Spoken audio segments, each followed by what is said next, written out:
Buenas tardes. Damos comienzo a la segunda sesión de las 14ª Jornadas de Historia de la Iglesia en Andalucía, tituladas este año Iglesia y Epidemias, Hospitalidad y Devociones, con las que se quiere profundizar en un problema, las epidemias, que han acompañado a la humanidad siempre, aunque para nuestra sociedad actual sea nuevo, dando a conocer los medios que desde distintos ámbitos de la Iglesia se han venido aplicando para hacerles frente, como muy bien nos puso de manifiesto el ponente de ayer, don Francisco Benavides, al tratar sobre la Orden de San Juan de Dios.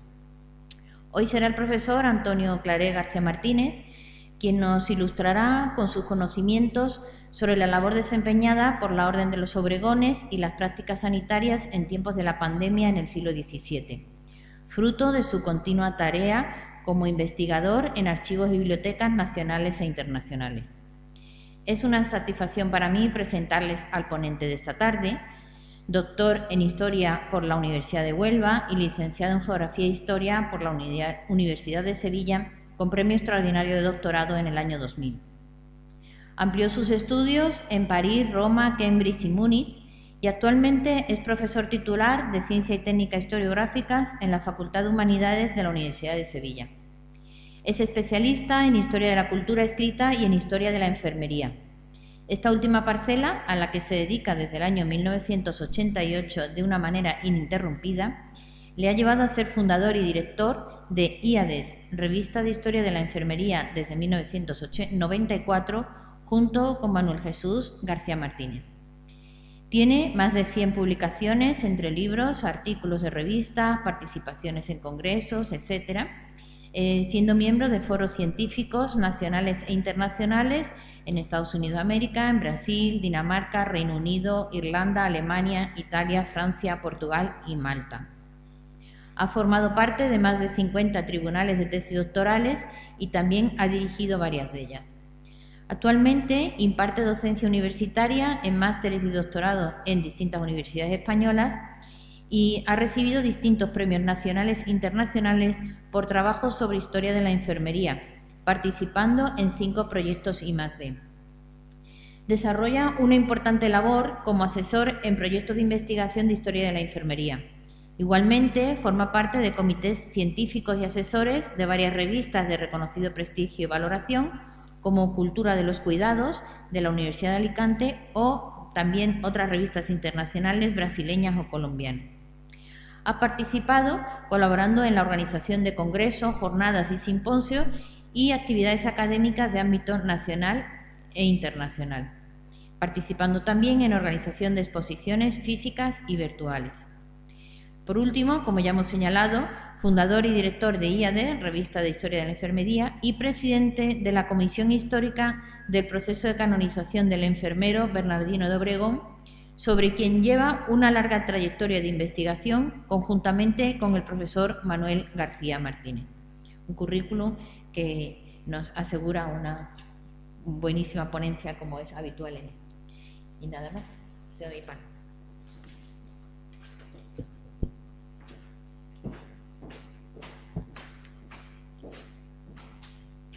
Muchas gracias.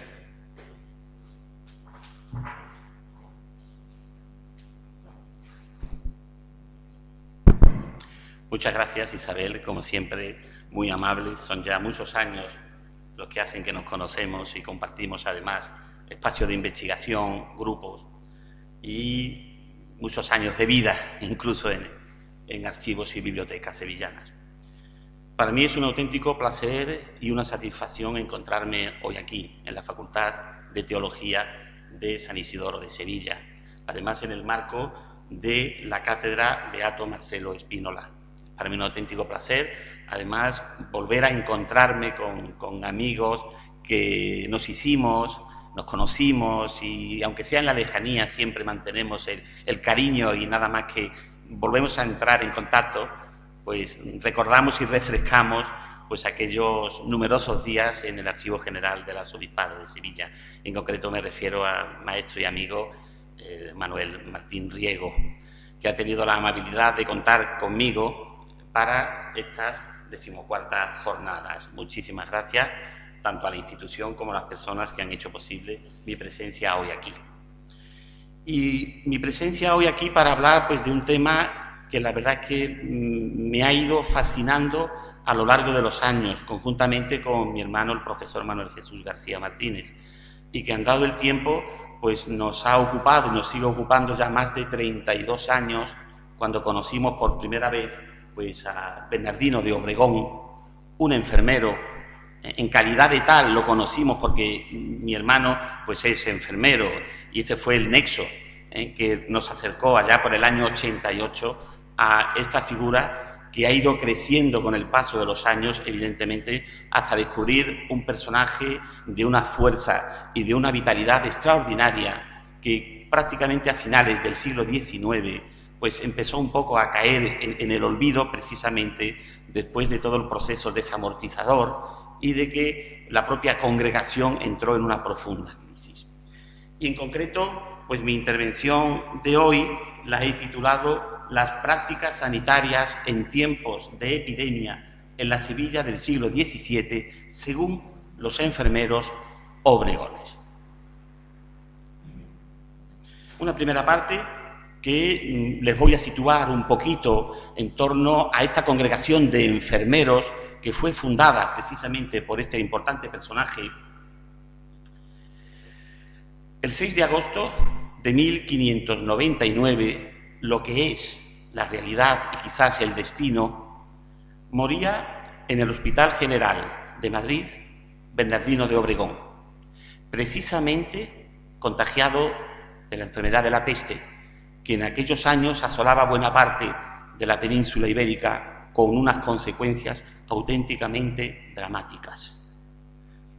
Murió precisamente contagiado de la enfermedad que desde el primer momento que él decidió dedicarse a los cuidados de enfermería, puso sobre la mesa la necesidad de no huir nunca de enfermedades tan graves como eran las que tenían las consecuencias de las grandes epidemias. Murió, por lo tanto, cuando asistía a enfermos contagiados de peste.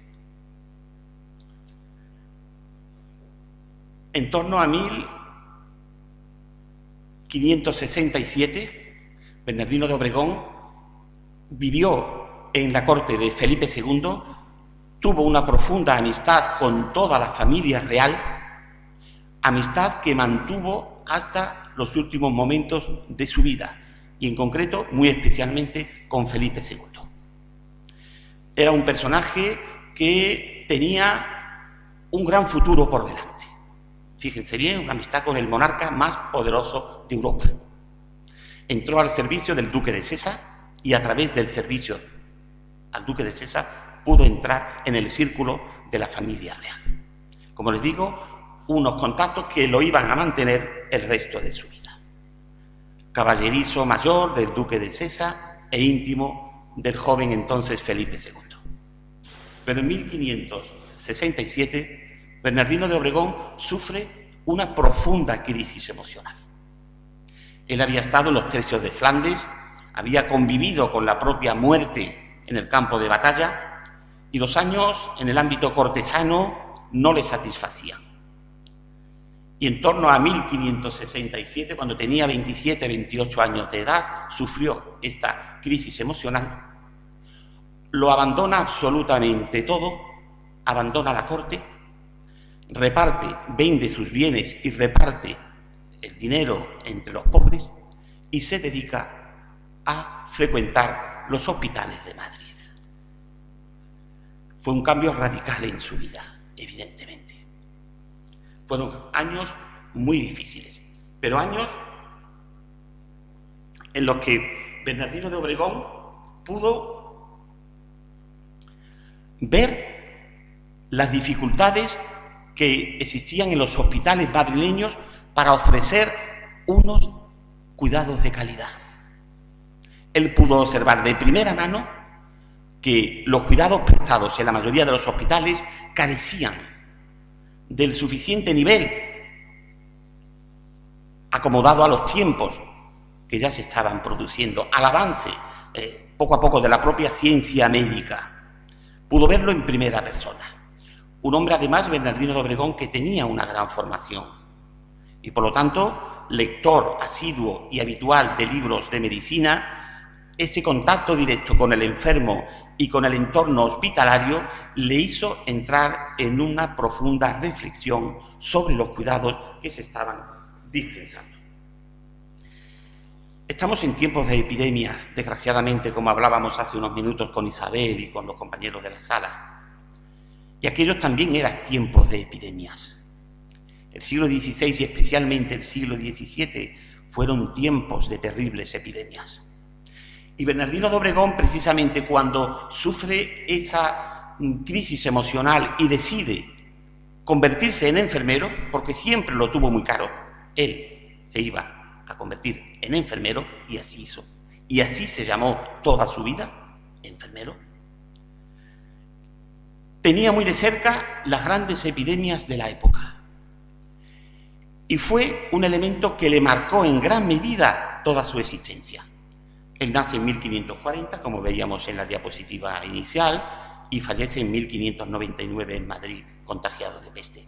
Pues desde el principio, desde que empezó a dar forma a un grupo de personas que, como él, decidieron dedicarse al cuidado de los pobres enfermos, él creó la idea de poner en marcha una congregación de enfermeros. Y así lo hizo. Pocos años después de su conversión, 1568-69, empezó a rodearse de otros compañeros que tenían sus mismos ideales y empezó a reflexionar profundamente sobre los cuidados que se prestaban en los hospitales de Madrid y vio las muchas carencias que había. Y, por supuesto, las epidemias. Las epidemias que si alguna generación todavía en estos momentos no la había sufrido directamente, el recuerdo de sus padres, de sus allegados mayores, le transmitían con un dolor profundo, evidentemente, las secuelas y los efectos de esas epidemias. Yo creo que lo mismo nos pasará a nosotros. No olvidaremos en mucho tiempo, desde luego, las secuelas de lo que estamos viviendo. Esta preocupación de Bernardino de Obregón por las enfermedades epidémicas podemos verlos, por ejemplo, en distintas fuentes. Les traigo aquí una imagen de las reglas manuscritas que él compuso para su congregación de enfermeros. Estas reglas las redactó estando en Lisboa en 1592-1593 y después se pudo publicar y salió pues en 2 ediciones impresas, en que las conocemos y son una fuente magnífica para conocer muchos aspectos de esta congregación de los enfermeros pobres que fundó el propio Bernardino de Obregón. Y ya podemos leer en algunos capítulos de esas reglas, como el que les traigo aquí, el capítulo, pues el capítulo 3, dice: de los que deben ser admitidos al hábito de novicio y el modo con que se han de admitir. Es decir, aquellos jóvenes que querían convertirse en enfermeros, pues tienen que ser admitidos primero como novicios.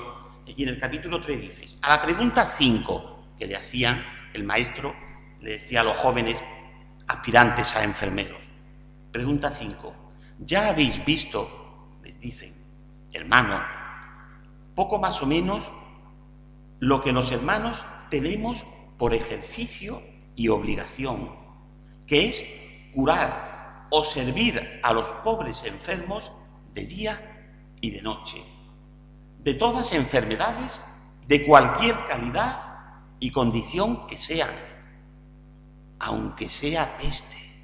El auténtico terror que provocaba la palabra peste en la época. Sin embargo, Bernardino de Obregón a sus jóvenes enfermeros desde el primer momento les dejaba muy claro que el incorporarse a la congregación de sus enfermeros era aceptar que nunca huirían, aunque sean de las peores enfermedades que se desataran en los hospitales o en las ciudades. Atrevéis os a ellos. Así que ya el joven enfermero que quería formar parte de la congregación aceptaba que en los momentos dramáticos que suponía pues, una epidemia, el enfermero Obregón tenía que estar el primero en la línea de batalla. Son, por lo tanto, ya, de alguna manera, en estos textos vemos la propia personalidad del fundador de los enfermeros Obregones, ¿no? Es una entrega total al pobre enfermo, incluso en las situaciones más dramáticas, como son habitualmente las de las grandes epidemias, porque está en juego, más que nunca, la propia vida del enfermero. No se trata ya solo de la vida del enfermo, sino la propia vida del enfermero. Cuando mi hermano Manuel Jesús y yo hemos reflexionado sobre estos textos, pues hemos pensado con mucha frecuencia la conversión tan poderosa que sufrió este hombre, Bernardino de Obregón, que lo abandonó absolutamente todo, una vida de regalo en la propia corte de Felipe II, con amistad con la familia real, dejarlo absolutamente todo y elaborar unas reglas y aceptar una vida de entrega absoluta al pobre y al enfermo, incluso aunque le cueste la propia vida. Son, por lo tanto, textos que nos van trazando un camino. Incluso algunas biografías que se han conservado de Bernardino de Obregón también recogen este afán del enfermero por no abandonar nunca a los enfermos, incluso en estas situaciones de epidemia. En una biografía que se imprime en 1724, más de un siglo y pico después de su muerte, sigue remarcando en algunos pasajes ese interés denodado de Bernardino por enfrentarse y no abandonar nunca a los enfermos pobres en situaciones de epidemia. Nos recoge Luis Bernardino de Obregón, aunque tenga el mismo apellido, no era familiar, en su vida y virtudes del siervo de Dios Bernardino de Obregón, recoge: así, Bernardino dejó a los suyos por especial precepto que habiendo pestes, lo subrayo en rojo, que habiendo pestes, sean ellos los primeros que se consagren. Si armadas, si se pone en marcha pues una flota para la lucha, como así iban habitualmente enfermeros de San Juan de Dios y enfermeros obregones, si armadas, los únicos que las visiten. Si cárceles en los lugares donde moran, los primeros que las asistan, viendo y registrando si tienen enfermos, porque los que en ellas están por enormes delitos. Estos horrorizan a los más piadosos y son causa de sus mayores desamparos, porque a los presos los dejan abandonados en las cárceles, porque muchos de ellos cometen graves delitos, como nos dicen, y por lo tanto están más solos que nadie. Y por ello son los enfermeros obregones los que tienen que ir presto precisamente a socorrerlos, porque son los más necesitados. Y así los mandó cuidasen de ellos como si estuviesen en los hospitales. Es decir, su ejercicio no se iba a circunscribir estrictamente al mundo hospitalario, en absoluto. En todos los espacios en donde hubiese un pobre enfermo, allí tenía que estar un enfermero Obregón. Y aunque fuese con suma descomodidad, porque salir de su entorno de vida, no los dejasen de asistir y curar. Es decir, siglo y medio después del fallecimiento del propio Bernardino, en los propios textos biográficos que se conservan, recogen esa cualidad del hermano Obregón, como se conocía a Bernardino. Afortunadamente se han conservado y hemos ido recopilando a lo largo de los años fuentes muy interesantes para conocer toda la obra enfermera del propio Bernardino, y que nos ha permitido, con esa recuperación en estos más de 30 años, como Isabel y ella además nos conoce, que siempre vamos localizando documentación en el Archivo General, pues en todos, en el del Arzobispado, pero por supuesto en archivos de toda España y Portugal, porque también estuvieron los enfermeros Obregón en Portugal, en Lisboa. Y entonces se conserva documentación en Archivo Nacional, la Torre do Tombo, ¿no? Documentos muy interesantes, a pesar de lo que se ha perdido con el terremoto de 1755, ¿no? Pero, por ejemplo, textos interesantísimos para reconstruir, ¿no?, todos estos aspectos de la enfermería obregoniana y, por supuesto, los aspectos relacionados con el mundo de las grandes epidemias, ¿no? O, por ejemplo, esta obra, una obra excepcional. Precisamente, además, Manuel Jesús y yo le tenemos a esta obra un cariño extraordinario, porque esta obra que tienen ustedes delante no está en concreto porque es la edición de 1617, sino la segunda edición, que es de 1625, que se encuentra un ejemplar en la biblioteca de la Universidad de Sevilla, fue la causante directa de que en el año 1988 nos dedicáramos, Manuel Jesús, mi hermano y yo, a la historia de la enfermería. Porque la vimos en la Universidad de Sevilla, en la biblioteca. Cuando estaba haciendo yo un trabajo de curso, yo estaba en cuarto de carrera, permítanme en un segundo que le cuente la anécdota porque es la responsable directa, esta auténtica joya. Estaba yo en la asignatura de Historia de la Iglesia con don José Sánchez Herrero, y entonces yo trabajaba con él temas de sermones sobre predicación, y buscando precisamente sermones en la biblioteca de la Universidad de Sevilla, pues me encontré con este libro, con la fichita, los ficheros escritos tradicionales a mano, muy bonitos, y me salió esta obra, y mi hermano, que entonces ya era enfermero, le dije: Manolo, me ha parecido un libro que me resulta por lo menos curioso en aquella época, se llama Instrucción de Enfermeros, y es de 1625. Y bueno, me dice mi hermano: 1625 no puede ser, si eso es muy antiguo, si a mí me han enseñado en la escuela de enfermería que la enfermería prácticamente nace en el siglo XIX con la enfermería inglesa, ¿no?, con Florence Nightingale. Y entonces fuimos a verlo y vimos la auténtica joya que es este libro, porque los principios básicos de la enfermería actual, y que desde el siglo XIX, según la tradición británica, es la que fundó la enfermería moderna, los principios fundamentales están en este libro. La higiene, la dieta, la limpieza de todo, el trabajo metódico, los principios básicos de la enfermería. Cuando empezamos a verlo, fue para nosotros un auténtico impacto. Y desde entonces, en una línea continua de 33 años, pues ha ido creciendo nuestra dedicación al mundo de la historia de la enfermería. Nunca se sabe dónde el destino tiene realmente. Y es una auténtica joya porque, que sepamos hasta el momento presente, es el primer libro escrito por enfermeros para la formación de enfermeros en el mundo. Si se descubre otro, pues perfecto, anterior. Este es un tratado que escriben los enfermeros obregones, es decir, lo deja encargado de alguna manera Bernardino de Obregón, con su experiencia de 30 años trabajando en los hospitales, lo deja encargado para que sus hermanos lo terminen y lo impriman.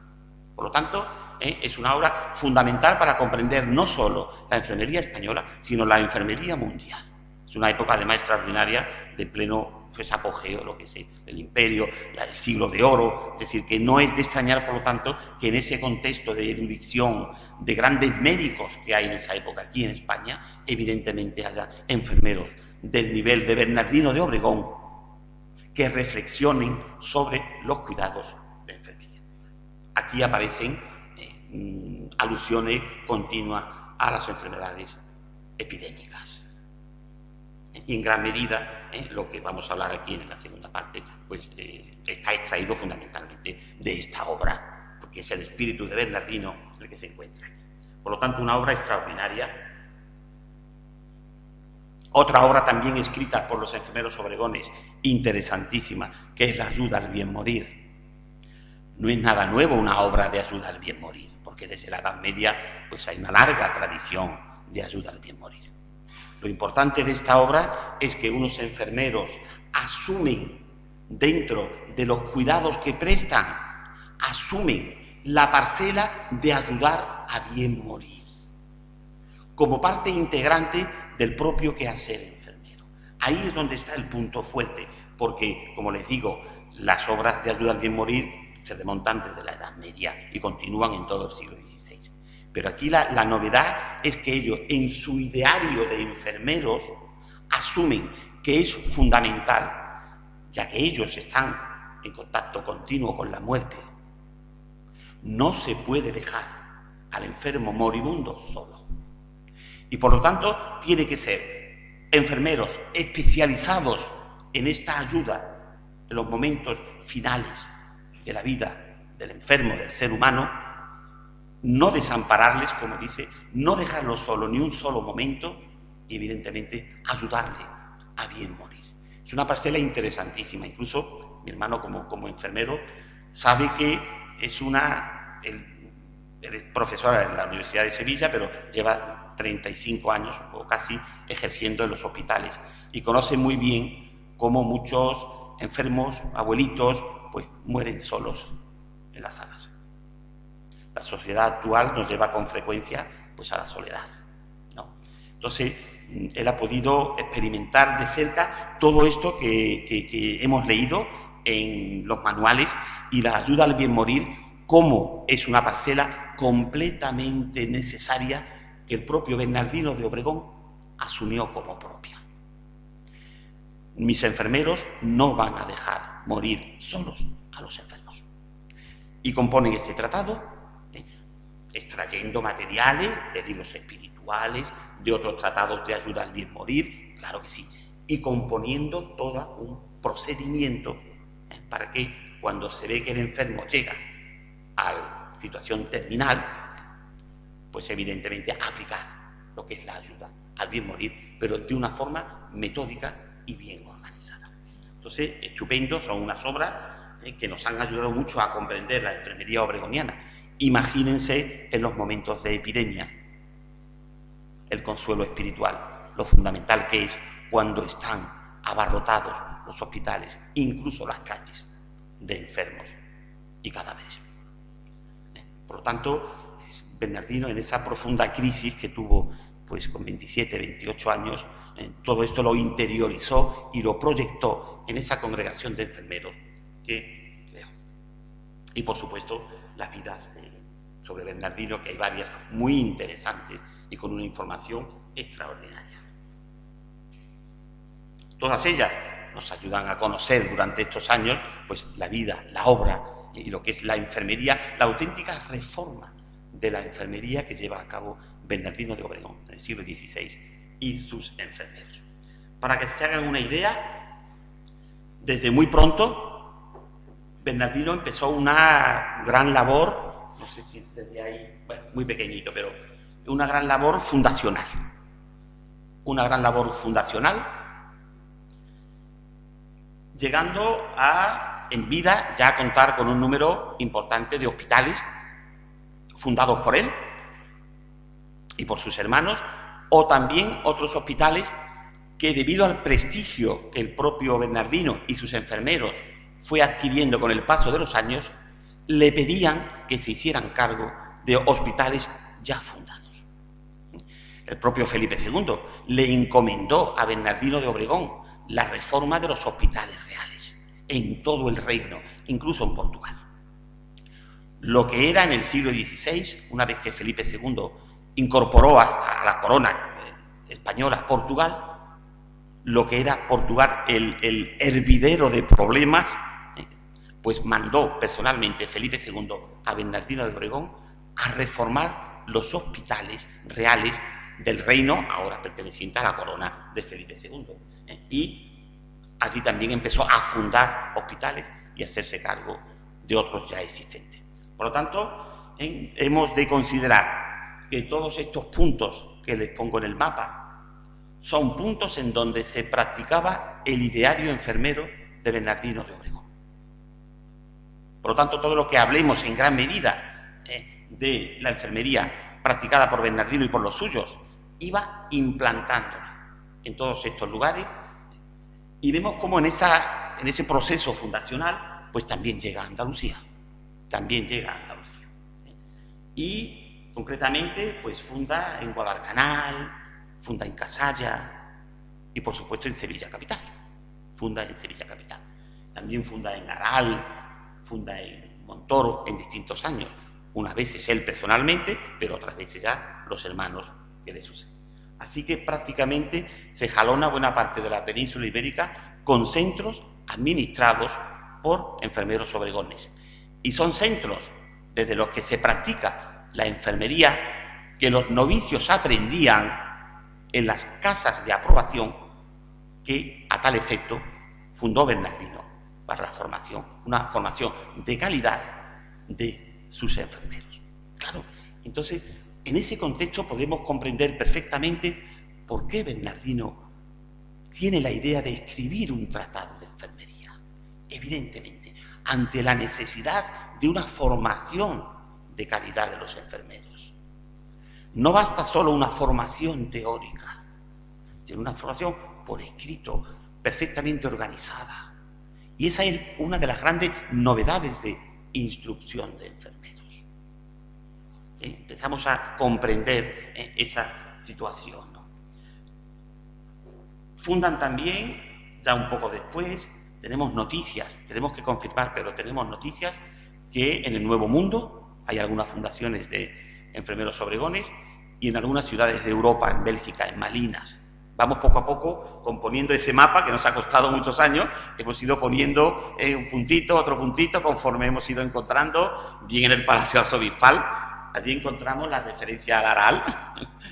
Cada puntito de estos que les he puesto en el mapa, pues tienen una historia, y en concreto encontramos en los libros de visitas pastorales, que Isabel sabe muy bien que los he manejado con mi hermano hace ya muchos años, y pues hay alusiones evidentemente, cuando los visitadores van por las localidades, visitan muchas instituciones, entre ellas los hospitales, y las matronas además, que es otro ámbito de investigación de mi hermano, también Manuel Jesús, que él es matrona, ¿no?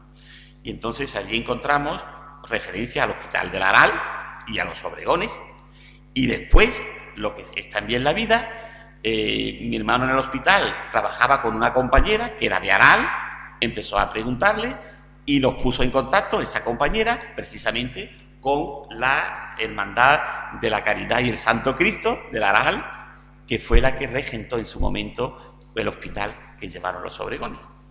Historias tejidas como la vida misma, la verdad. Bien. Este, por ejemplo, es un documento muy bonito, que es el documento de fundación del Hospital de Convalecientes de Nuestra Señora del Buen Suceso de Sevilla. Fundación de los Obregones, a partir de 1633, claro, Sevilla Capital tenía, pues casi por obligación, que tener un hospital, ¿no? La Sevilla de comienzos del 17. Y bueno, pues a través de un siempre difícil proceso fundacional de negociaciones, de buscar apoyos, pues consiguen en torno a 1633, 1634, pues ya fundar el Hospital de Nuestra Señora del Buen Suceso, que ha desaparecido y en la actualidad pues queda la iglesia que está bajo custodia de los padres carmelitas. Entonces, es un documento precioso que en su momento ya pues pudimos localizar, y otros más en el propio Archivo General del Arzobispado de Sevilla, más un documento precioso con la imagen del Buen Suceso, que es la patrona de los Obregones en el centro, y todo lo que es la simbología, las charitas, la humilitas, en fin, y todo lo que es el ideario, la cruz sangrante, en fin, el ideario de entrega a los demás, y por supuesto el escudo. En la iglesia actual de Nuestra Señora del Buen Suceso, pues se conservan algunas reliquias, vamos a decirlo así, recuerdos de la presencia de los Obregones, como es precisamente el detalle del retablo mayor de la iglesia de Nuestra Señora del Carmen del Buen Suceso de Sevilla. El hermano Gabriel de Fontanet muestra la imagen encontrada, la encontró en un viaje al Papa Paulo V, y desde entonces le dijo el Papa: buen suceso habéis tenido. Son leyendas y desde entonces pues se le conoce a esta imagen como la Señora del Buen Suceso, y fue la patrona de los enfermeros obregones. Libros magníficos de cuentas del Hospital de los Obregones de Aral, documentación estupenda que nos ayuda a comprender pues el aspecto del día a día de estos hospitales, ¿no? ¿Por qué? Porque en el momento que podemos saber el gasto en alimentación el gasto en diversos productos, evidentemente nos acercamos a la dieta de los enfermos. Es una información cruzada muy interesante que nos permite, pues, conocer muchísimos aspectos. Bien, todo este contexto que les he presentado creo que nos ayuda, pues, a comprender precisamente cómo los enfermeros obregones se enfrentaban a las grandes epidemias de su época. He creído necesario hacer este planteamiento en una congregación que se implanta en gran medida en toda la península ibérica, que tiene los apoyos y favores de la propia corona de Felipe II, de su hijo Felipe III, de la emperatriz doña Juana, hermana de Felipe II, es decir, de los personajes más poderosos de su época, y cómo Bernardino lleva a cabo una auténtica reforma de la propia enfermería. ¿Y qué es lo que encontramos en estas fuentes que hemos manejado sobre el mundo de las epidemias?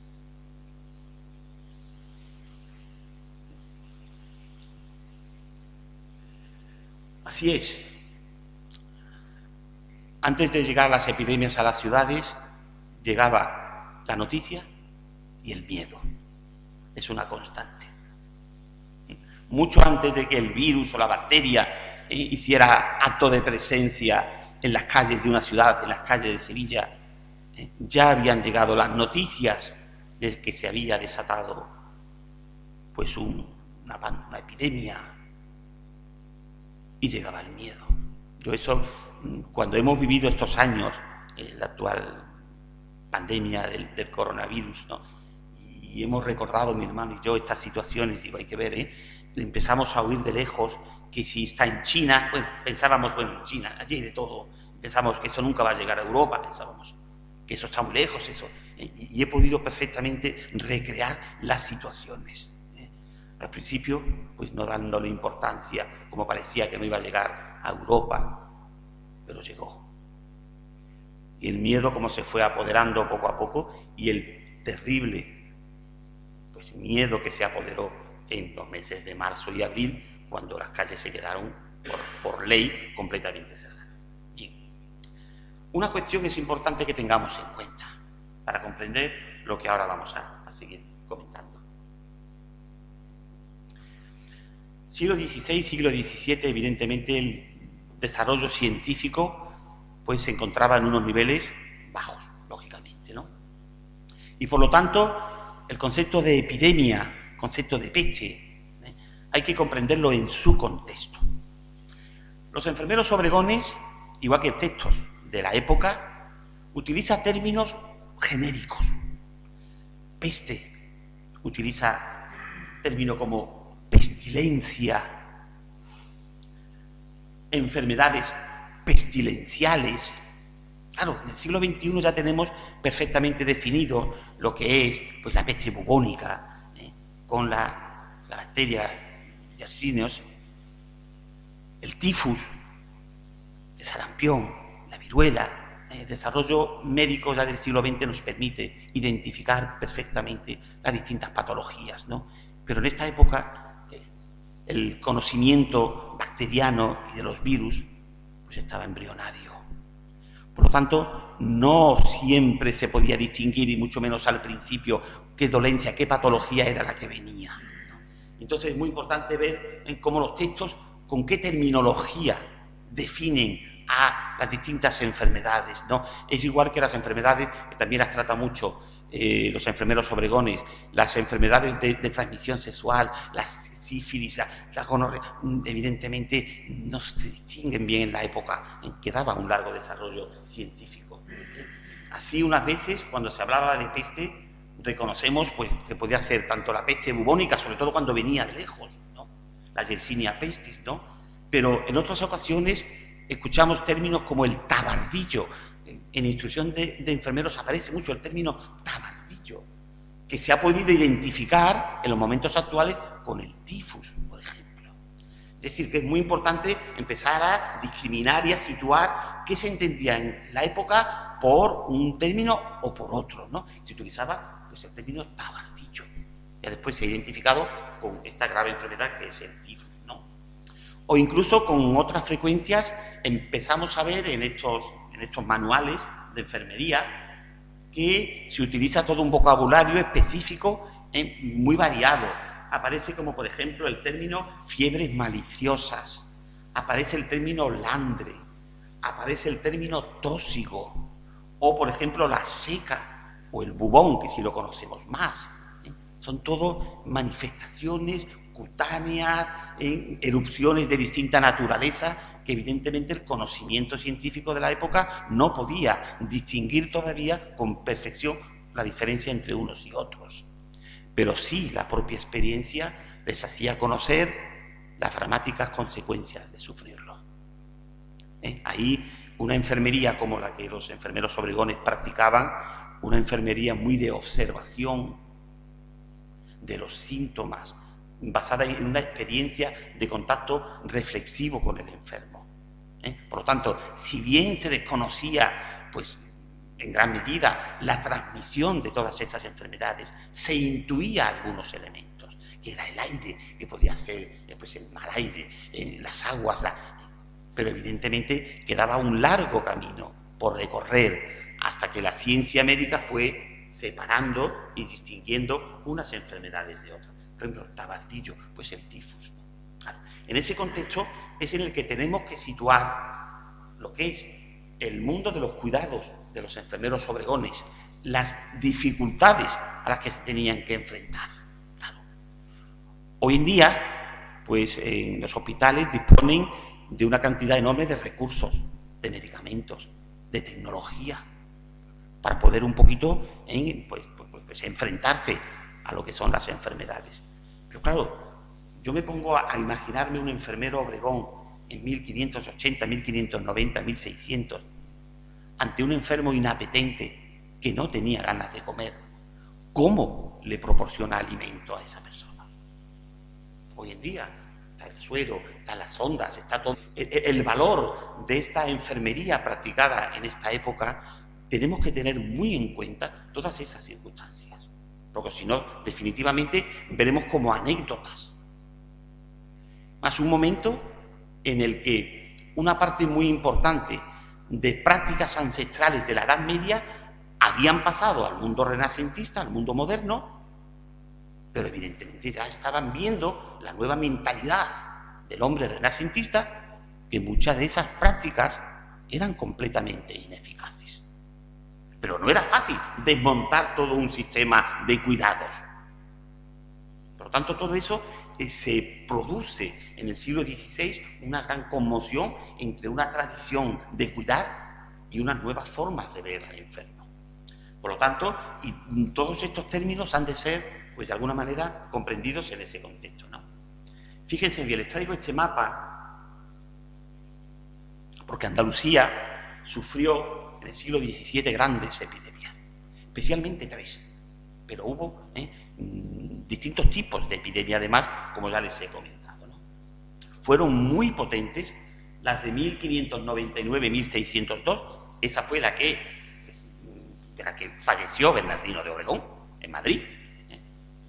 Les pongo la flecha, esta primera duró 3 años hasta que se erradicó por completo, y vino a Andalucía, vino de Castilla, y a Castilla vino pues por los puertos del norte. Era habitual que las grandes epidemias vinieran por los puertos, ¿no? Esta fue conocida como la Gran Peste Atlántica y causó terribles mortandades, ¿no? Entonces llegó a Andalucía y evidentemente estas epidemias iban siempre a las grandes ciudades, por supuesto. El tráfico, el movimiento de personas, lo que hacía que las grandes ciudades padecieran casi siempre las grandes epidemias, ¿no? Entonces, Andalucía sufrió especialmente esta epidemia de 1599-1602. Sufrió la de 1647 y la de 1652, la que se conoce como epidemia de 1649, que dejó asolada Sevilla. Desde el punto de vista demográfico, desde el punto de vista económico, fue terrible.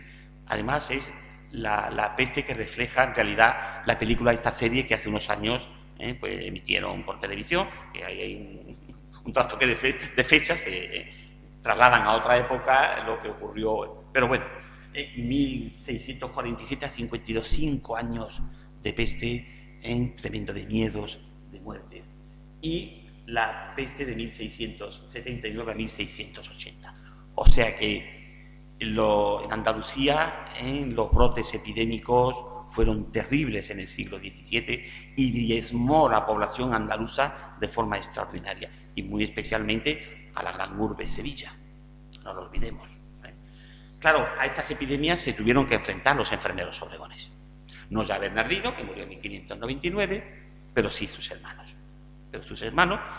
Sevilla funda el Hospital del Buen Suceso, como les he dicho, en torno a 1633, con lo cual en Sevilla la segunda y la tercera, pues de lleno sufrió los enfermeros obregones. De hecho, les traigo aquí un texto de los anales de Ortiz de Zúñiga, de un texto muy bonito y muy claro, que nos dice, esta es relatando la peste de 1649, la segunda.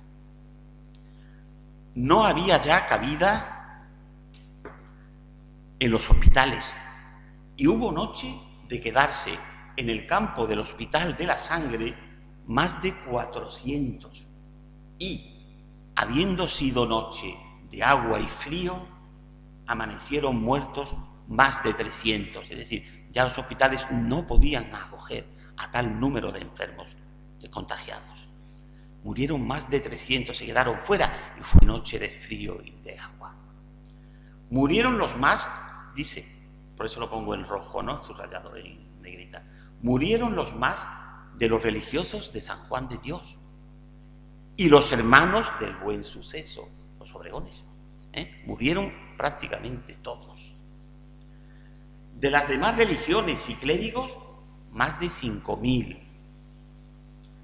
De criados del cabildo, más de 200. Al margen de que las cifras puedan ser, habría que ver si serían contrastables o no, pero lo que nos dice evidentemente es que la mortandad fue muy importante, porque las fuentes históricas siempre debemos tratarlas con mucho cuidado, pero que fueron muchos, evidentemente, ¿no?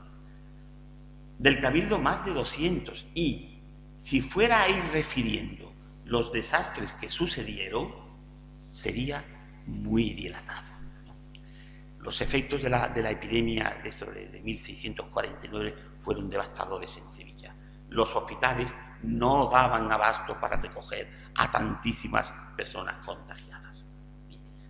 El famoso, muy conocido cuadro del Hospital del Pozo Santo sobre esa terrible epidemia de 1649, ¿no? Vemos por todos sitios, refleja magníficamente bien lo que hemos leído de Ortiz de Zúñiga. Los cadáveres en la parte delantera del Hospital de la Sangre, en carros llevando a los cadáveres para enterrarlos y ponerles una capa de cal para evitar, en fin, todas las medidas de la época, ¿no? Terrible. Bien, hemos analizado, mi hermano y yo, y para intentar explicar con más claridad qué tipo de medidas aplicaban los enfermeros obregones en estos momentos de epidemia, hemos agrupado toda la información que hemos reunido de todas estas fuentes y fundamentalmente hemos visto que son 5 grandes conjuntos de medidas lo que los enfermeros obregones aplicaban en épocas de epidemia. Claro, estamos, como les digo, siglo XVII. El conocimiento científico médico estaba en el nivel de la época, por lo tanto hay que comprender todas estas medidas en ese propio contexto. Medidas de aislamiento en la ciudad y en los hospitales. Nos van a sonar todas las medidas, 4 siglos antes. Medidas en torno a la higiene, medidas en torno a la alimentación, medidas en la aplicación de los remedios médicos y, en quinto apartado, y no menos importante, las medidas en cuidados espirituales. Hemos hecho una búsqueda sistemática y para facilitar un poquito la comprensión, vemos que los enfermeros obregones en su trabajo en estos momentos de epidemia, pues evidentemente aplicaban El cierre de las ciudades era un hecho, nada más que venía. Los rumores de que la epidemia se acercaba era un hecho y un drama. El cierre de una ciudad, e insisto, lo estamos viviendo. Si es que ya les digo, conforme he ido este año, ¿no?, repasando todos estos textos, que hace tiempo que los tenemos recogidos, ¿no?, y reordenando ideas, es que para nosotros ha sido un auténtico impacto. He podido comprobar cómo es que realmente hemos avanzado muchísimo científicamente, y gracias a eso se está pudiendo, evidentemente, pues afrontar esta realidad de una manera diferente al siglo XVII. Pero es que las medidas básicas tienen que ser las mismas. Claro, entonces no existía la vacuna. Ahora, afortunadamente, sí. Entonces, el cierre de las ciudades, en primer lugar, de los barrios, en caso de que ya se localizaran en parte de la ciudad, cierre de domicilios, o, si ya los enfermos estaban ingresados, el aislamiento de los propios enfermos. Eran las primeras grandes medidas en que los enfermeros obregones aplicaban cuando las epidemias llegaban a la ciudad. Bueno, medidas en torno a la higiene. Hay que tener en cuenta que siglos XVI, siglo XVII, pues la higiene en el mundo de la época, evidentemente, pues era precaria, era escasa, era deficiente. Sin embargo, en el día a día es uno de los puntos más importantes que los enfermeros obregones aplicaron en sus hospitales en el día a día, en época que no era de epidemia, y que acentuaban de forma especial en momentos de epidemia. La higiene. Les leo algunos textos. Están extraídos del manual Instrucción de Enfermeros, el manual o tratado de los obregones. Algo que hoy nos puede parecer, por eso les comento, ¿no?, que tenemos que hacer ese esfuerzo de trasladarnos a la época y comprender la práctica diaria de lo que era la higiene, el concepto de, pues, lavarse, el no haber agua corriente, evidentemente en los hogares, la mayoría de ellos.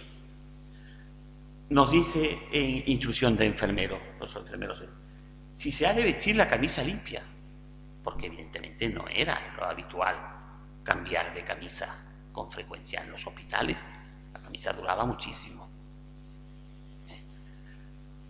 Y porque hemos comenzado a tratar de la limpieza, todo el capítulo insistía. Claro, por eso cuando, permítanme un inciso, cuando en los manuales en los que mi hermano estudió Historia de la Enfermería en la facultad, en la escuela entonces, pues se habla de que ya en el siglo XIX, pues el gran avance fue como las enfermeras inglesas o de otros países, pues vieron la importancia de la higiene y de la limpieza. Claro, cuando nosotros vemos que en estos textos españoles de 1617 y 25 vemos todo esto, pues evidentemente fue para nosotros un auténtico impacto, ¿no? Y porque hemos comenzado a tratar de la limpieza en los hospitales, por lo tanto a romper con toda una tradición de no higiene. Trataremos ahora así en las enfermedades maliciosas, dice, como son las viruelas. Las epidemias de viruela eran terribles. De hecho,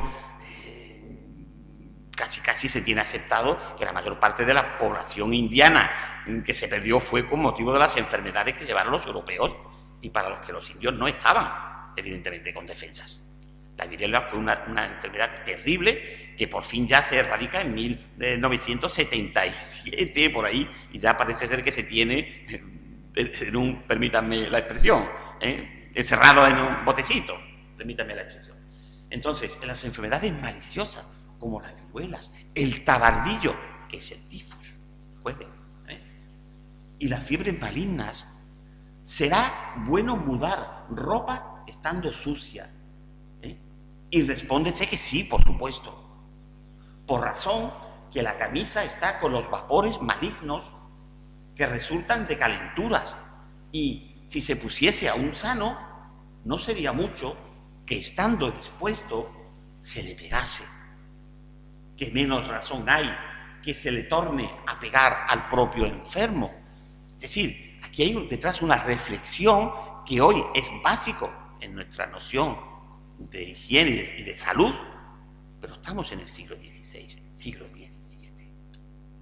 Por lo tanto, es todo una reflexión profunda de lo que es la importancia en la recuperación de la salud, de las medidas de higiene. Y pone el ejemplo de la camisa, pero tenemos muchísimos más. La limpieza de las salas. ¿Qué menos razón? Luego, bueno será mudarle la ropa y mis enfermeros le mudarán la ropa. Entonces, es como les digo, ¿no? Un tratado para formar a los enfermeros obregones que fue extraordinariamente utilizado hasta el siglo XIX y hay ejemplares en muchísimos países de todo el mundo. Hemos ido localizando, bla, bla, bla. Interesantísimo. Lo que es, venga, hay que romper con tradiciones antiguas que dice incluso que no es bueno cambiar la camisa. Que no es bueno cambiarla. Sin embargo, los enfermeros obregones ya tenían muy claro que la higiene, el cambio de mudar la camisa era fundamental, ¿no? Igual, en el mismo contexto, el apartado de las sábanas de las camas. Entre dos, incluso explica, porque no es fácil hacer una cama con un enfermo acostado. Vemos cosas a lo mejor muy básicas. Cuando uno se pone a hacer esas cosas que parecen tan básicas, se da uno cuenta que no es así. Por lo tanto, ya un enfermo, muchos de ellos con llagas, con pústulas, que no se puede mover. Por eso cuando leemos estos textos, tanto nos ha impactado desde los principios de los 90, ¿no? Porque son cuestiones cotidianas que mi hermano conoce en el propio hospital, pero que ya empezaron a plantearse de forma, con una base más científica, la necesidad de esos cuidados de calidad en definitiva. Porque le cambia la camisa al enfermo, eso le refresca, eso le alivia, ahora le cambia la sábana, ahora lo hace con mucho cuidado. Estamos hablando de la calidad de los cuidados prestados. Y es el punto más potente en lo que los enfermeros obregones incidieron. Y por eso llegaron a tener tanto prestigio que llamaban para que le pedían enfermeros obregones a la Casa Central de Madrid o a las casas ya secundas de Sevilla para que les enviasen enfermeros obregones porque sabían y aplicaban una forma de cuidar extraordinaria. Y ahora aquí le explica cómo tiene que hacer la cama con un enfermo. O sea, es de un didactismo extraordinario. Entre dos enfermeros, tomar las sábanas, cada uno por su punta, recogiendo en pliegues, le meterán una punta por debajo de la cabeza, sin descubrirle, y la otra por debajo de los pies, y pasando de la otra parte de la cama, tirándole por ella, se la podrán poner sin descubrirle, porque la moral es fundamental, que no pase un mal momento el enfermo o la enferma. Con todo recato, hay que poner la sábana, después sin descubrirla, con una sábana por encima, tirarán de ella y le harán la cama, que es muy importante para refrescar. Y por supuesto la limpieza de las salas, y más en tiempos de epidemia. Distintas fórmulas, el uso del vinagre. Hoy en día, afortunadamente, tenemos una enorme cantidad, por supuesto, de productos de limpieza. No es así en el siglo XVI y XVII. Por lo tanto, el vinagre para desinfectar era muy, muy utilizado, ¿no? Y limpiar, ventilar las salas, que haya aire, que hacemos hoy en día cuando nos reunimos. Medidas en torno a la alimentación. Muchas medidas en torno a la alimentación, claro. Cuando analizamos los remedios que ofrece y todo el mundo de la alimentación, para nosotros el punto importante es la toma de conciencia que estos enfermeros desarrollan sobre la importancia de la alimentación.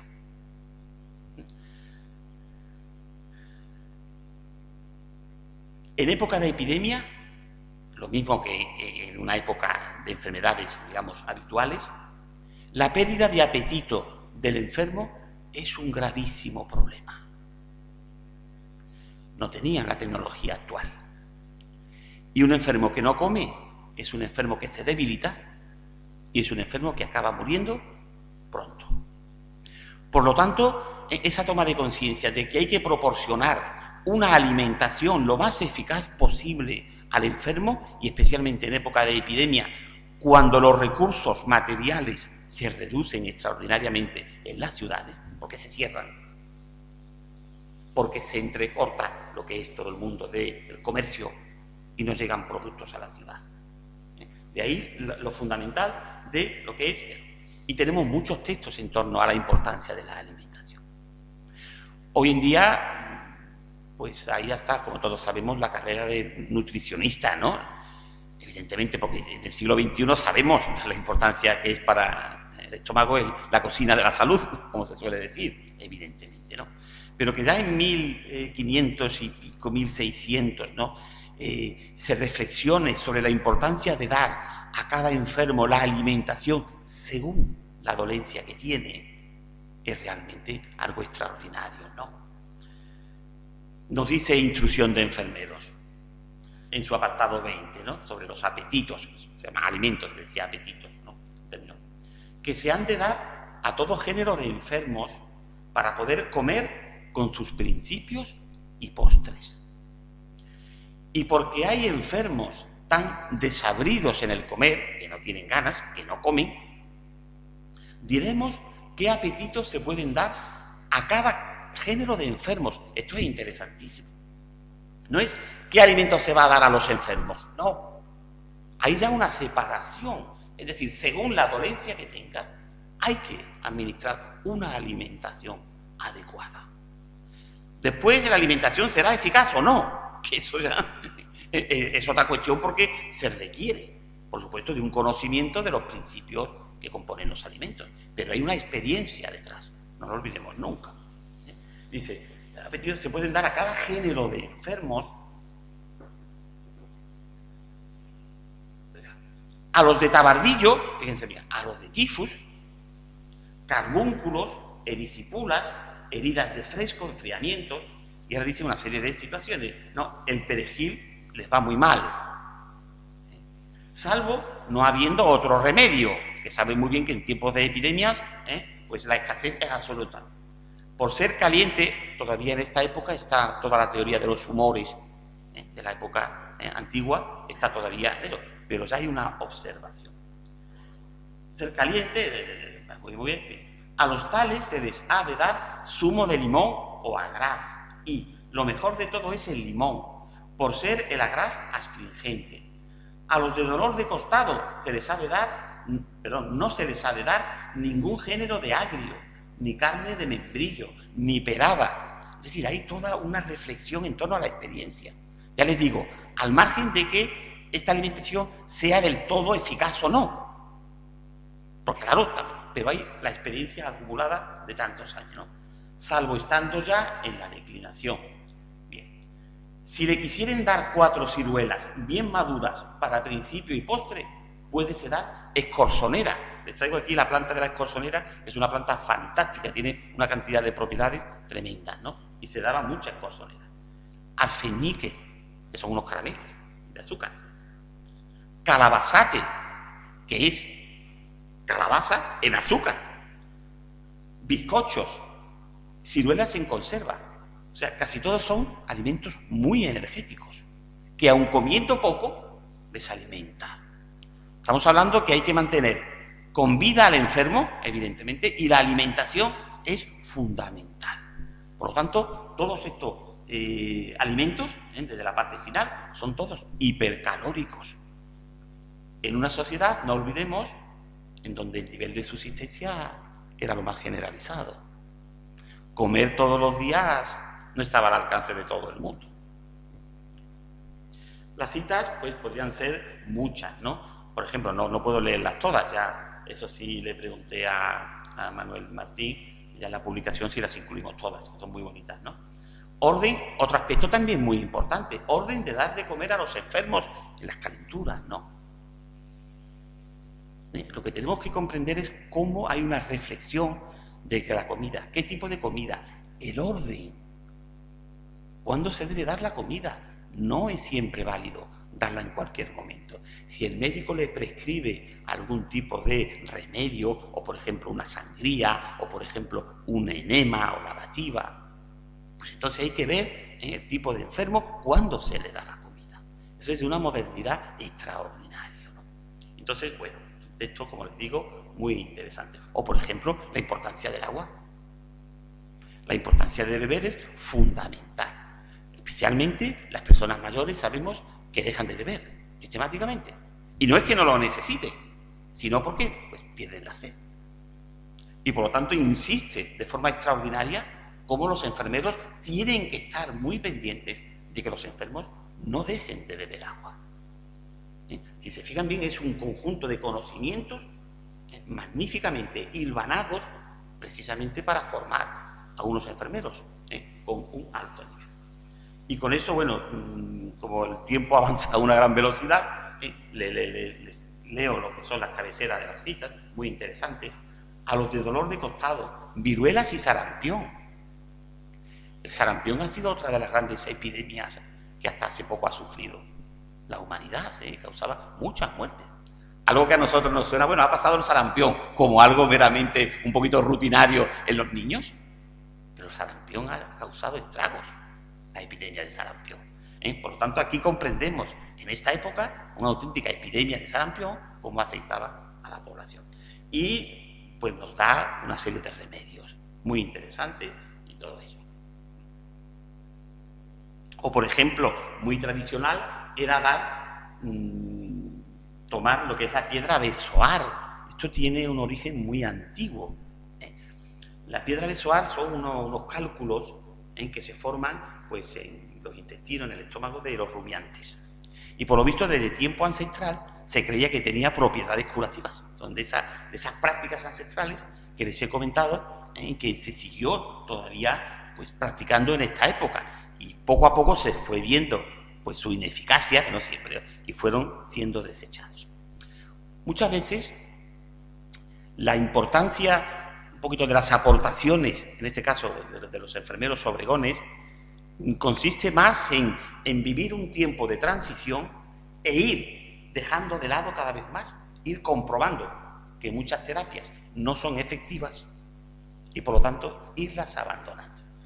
Pero son herederos de un mundo, de una gran tradición y riqueza de este tipo de temas, entre la superstición y la ciencia. Remedios médicos, pues los habituales y se acentuaban. Por ejemplo, el tema de las sangrías, que ha sido una de las grandes técnicas de limpieza, digamos, de la sangre hasta hace relativamente poco tiempo, ¿no?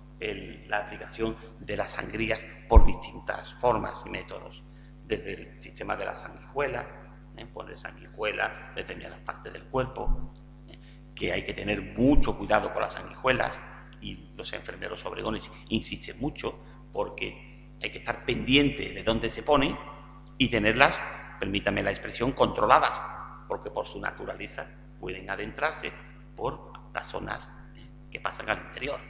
Y eso es peligrosísimo, la sanguijuela. Pero eran muy prácticas y se ha utilizado mucho. El tema de la sangría, lo que es el cortar la vena para sacar pues, una cantidad de sangre y bajar presión en todo el sistema circulatorio, ¿no? O, por ejemplo, las ventosas también, distintas técnicas con la ventosa y se extraía sangre. Por lo tanto, en época especialmente de epidemias, las técnicas de la sangría se practicaban muchísimo y eran pues, muy útiles según la mentalidad de la época. No, bueno, aquí tenemos, por ejemplo, en esta imagen que les he traído, que es una silografía del siglo XVII, mujer aplicándose las sanguijuelas. Lo suyo es que lo haga un profesional, evidentemente, ya sea un barbero, ya sea una persona, pero con frecuencia ya sabemos que siempre cuesta mucho dinero traer a profesionales y los remedios caseros siempre se han aplicado y seguimos aplicándolo. Por lo tanto, esta imagen es muy interesante, pues una señora pues aplicándose la sanguijuela para que extrajera pues una cantidad de sangre. Muy interesante. En épocas de epidemia las sangrías pues eran muy frecuentes, ¿no? Y así pues algunos más, no voy a detenerme. Y, por supuesto, para concluir, los cuidados espirituales. ocupaban una parcela muy importante en el quehacer de los enfermeros obregones. La presencia del mundo espiritual, del mundo devocional, están en su práctica cotidiana de los cuidados. Cuando un enfermo, y se recoge muy bien en sus reglas, cuando un enfermo entra en un hospital, comienza un doble ciclo, que es la curación del cuerpo, por supuesto, pero también la curación de su alma, de su espíritu. Se ve de una forma muy bonita, además hay un texto en las propias reglas de los enfermeros obregones que dice: cuando entrare un enfermo, parafraseo, permítanme, cuando entrare un enfermo pues al hospital, se le ha de recibir el hermano encargado para ello, y se anotará, por supuesto, en un libro toda su pertenencia. Y entonces se hablará con el médico, y cuando ya el médico le diga que ingrese, se le cortará el pelo, se le cortará las uñas y se lavará, si el mal lo permitiere, no, si viene demasiado grave, no. Y después se confesará y comulgará. Es decir, el lavado físico del cuerpo y después también la limpieza espiritual.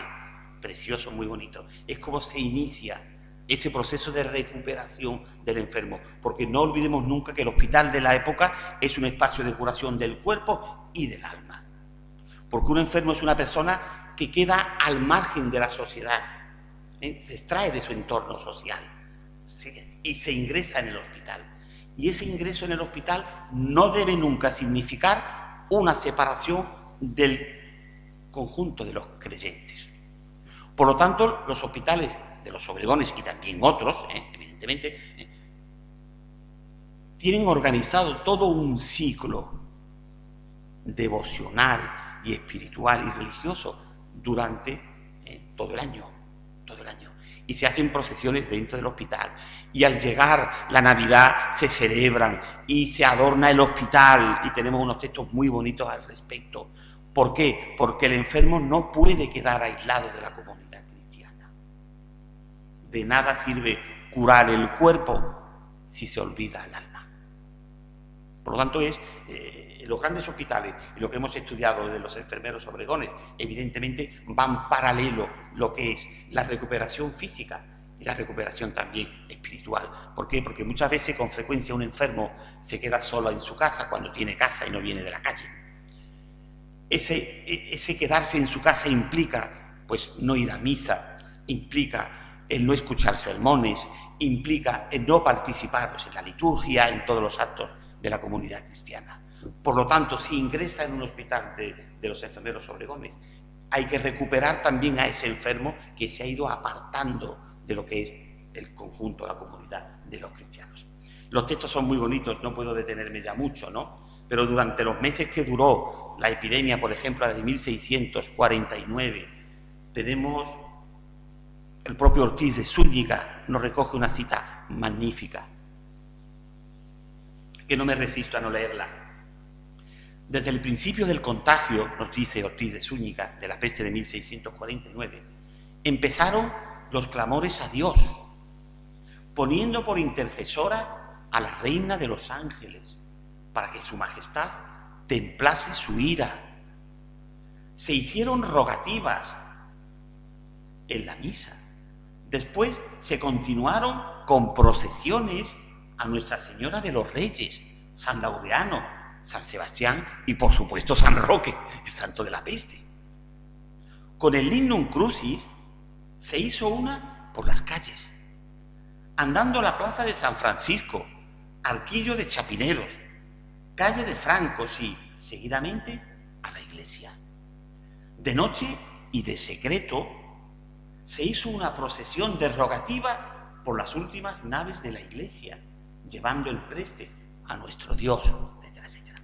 Es decir, las medidas en los hospitales, en las casas, son muy necesarias, pero estos cuidados espirituales que envolvían toda la ciudad representaban pues la aspiración de liberarse pronto de ese mal que había entrado en la ciudad, ¿no? Y sigue Ortiz de Zúñiga: aunque era el contagio tan fuerte y tanta la falta de ministros de la Iglesia, no por eso se omitió la procesión del Corpus, cuyo día cayó en este año el 3 de junio.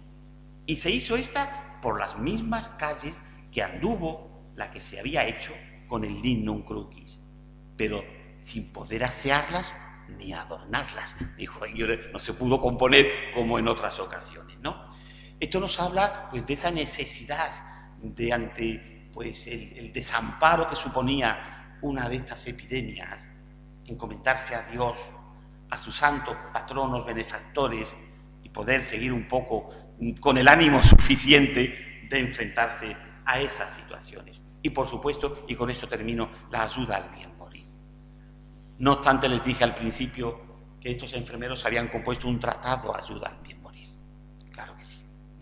Entonces, en momentos de epidemia, la muerte está más cerca que nunca. Y precisamente esa ayuda al bien morir era más necesaria que nunca. Y por lo tanto, los enfermeros, aunque casi todos murieron, como nos dice el texto que leí anteriormente, había que proporcionarle en el día a día unos cuidados especiales al enfermo que está en el tránsito de la muerte y, por supuesto, en momentos de epidemia más si cabe. Les traigo este cuadro precioso, además, que vimos en un viajito que hicimos, pues, de paseo con la familia en el Museo de la Ciudad de Antequera, que es la muerte de San Nicolás de Tolentino, agustino, ¿no? Pero el cuadro es de 1649, y aunque Nicolás de Tolentino, pues, es un hombre medieval, ¿no?, del siglo XIII, pero evidentemente la imagen que refleja el cuadro es de su propia época y es una fuente preciosa. Y es que, si quieren creer, yo cuando lo vimos, iba yo con mi familia allí en el museo, me dio un impacto porque todo lo que había leído en este tratado de ayuda al bien morir es que está aquí en este cuadro y en cuadros como este. Es decir, para nosotros fue una conexión perfecta entre la teoría y lo que es la imagen, la iconografía, porque todos los elementos que aparecen aquí en la muerte de San Nicolás es una mesa al lado, una vela, la lectura de textos espirituales por los hermanos que ayuden a aliviar esos momentos finales, la creación de imágenes, pues en el cielo, de pronto verás a la Virgen María, de pronto, y vemos este cuadro con toda esta iconografía extraordinaria. Para nosotros fue realmente, pues, un impacto el ver en imagen lo que llevábamos años leyendo en un texto, y por lo tanto comprendimos un poquito esa fusión de elementos, ¿no?, de lo escrito, de lo practicado por los enfermeros obregones en sus hospitales, y después la iconografía que veían los fieles en las iglesias, en los conventos, en los monasterios, ¿no? El texto es muy bonito, ya no voy a detenerme más, y sencillamente igual, ¿no?, los cuidados espirituales, cómo hay que asistir al enfermo moribundo, que nunca se quede solo ni un momento, el tema de la soledad del enfermo moribundo. Habrá siempre un hermano al lado, con una luz, que no esté nunca en oscuridad. Y hay todo una creación de un espacio emocional y sugestivo extraordinario, ¿no? Y en estos textos de ayuda al bien morir, pero, en fin, yo ya concluyo para no abusar más de su amabilidad, ¿no? Precisamente quiero concluir, pues, con esta imagen y con la figura de Bernardino de Obregón, que en el año 2009 se ha reabierto la causa de beatificación y canonización. Estamos en pleno proceso. Nos invitaron a mi hermano y a mí, pues, a un poco a dirigir lo que es la comisión de peritos en historia y archivística, y la fase está bastante avanzada. El año pasado, antes justo de la pandemia, pues en Madrid, don Alberto Fernández, ¿no?, el juez para la causa de los santos aquí en España, ya nos aprobó que presentamos toda la documentación, fue aprobado, y justo cuando íbamos a proceder a lo que es la clausura, el acto de clausura, que es un acto previo ya o envío a Roma, pues saltó lo de la epidemia y por lo tanto lo tenemos ahí ahora mismo, pero bueno, bien está lo que bien tenga que suceder, ¿no? Y entonces es un poco el reconocimiento de la obra de este enfermero en vida. Termino sencillamente con una reflexión, ¿no? Tiempos actuales y tiempos pasados, qué cerca se están realmente, ¿no? En el siglo XXI seguimos luchando contra las epidemias. ¿Quién nos iba a decir en plena Europa, tan poderosa ella, con tanta tecnología, con tantos avances científicos, que nos íbamos a ver con mascarillas, aislados, separados? Un auténtico impacto. Afortunadamente, en momentos tan difíciles, siempre aparece lo mejor del ser humano. Su entrega a los demás, aún a riesgo de su propia vida. Enfermeros obregones, hermanos de San Juan de Dios y de otras congregaciones y órdenes, enfermeras y enfermeros laicos, que hubo muchos, más de lo que nos cogen los manuales, que trabajaron en numerosos hospitales durante siglos, muchas generaciones, grandes y pequeños hospitales de toda España. Con su esfuerzo, con su entereza y ayuda, volvió entonces la alegría a los rostros de los niños, de las madres, de los hombres. Igual ocurrirá ahora. En estos tiempos de epidemia, la alegría de vivir volverá a nosotros y los niños se quitarán las mascarillas para mostrar sus sonrisas. Muchas personas, como Bernardino de Obregón, murieron y siguen muriendo durante una epidemia de peste o de cualquier otra naturaleza. Pero siguen vivos en la sonrisa de esos niños que sobrevivieron gracias a sus cuidados. Nada más y muchísimas gracias por su atención. Un placer.